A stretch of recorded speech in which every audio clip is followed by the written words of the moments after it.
السلام عليكم، أهلا وسهلا فيكم بقناة وصفات علا الحاج. اليوم إن شاء الله حنعمل مع بعض هالحلا المميز.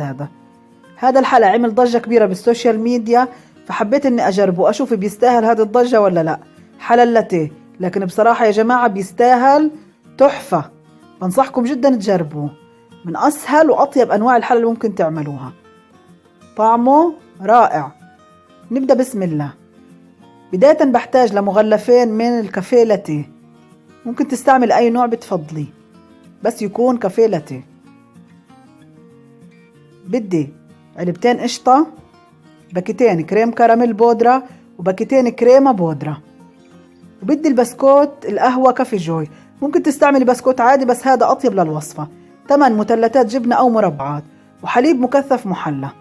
إذا استعملتي حليب جاهز بتضيفي نص علبة، أما إذا أنت عاملاه في البيت بتضيفي ما يقارب كوب.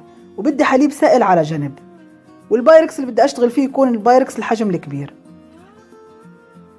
بالخلاط الشاف بدي أضيف باكيتين الكريمة البودرة مع باكيتين الكريم كراميل البودرة ومغلف واحد من اللاتيه.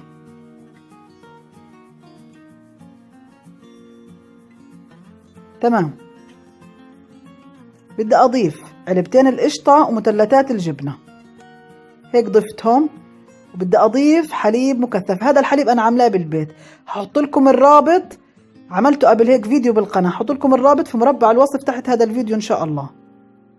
وبدي أضيف تقريبا 3 كوب حليب سائل عليهم، بخلطهم بالخلاط كتير منيح حتى تتجانس كل المكونات مع بعض بالشكل هذا. تمام هيك. الحليب السائل اللي على جنب بضيف له مغلف من اللاتيه وبحركهم مع بعض. بدي أغمس قطع البسكوت بهذا الحليب وأرتبهم بالبايركس.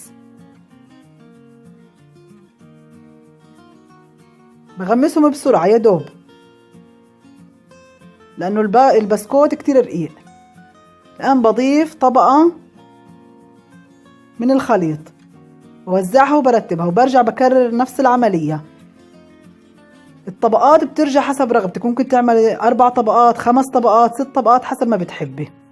الآن البسكوت الباقي حطيته طحنته بالبلندر وبدي أرشه على الوجه كطبقة كاملة بالشكل هذا. بغطي البايركس كتير منيح وبخليه بالثلاجة لتاني يوم أطيب. كل ما تركته يبرد كل ما كان طعمه تحفة. بنصحكم تجربوه. شكرا لمتابعتكم، حياكم الله.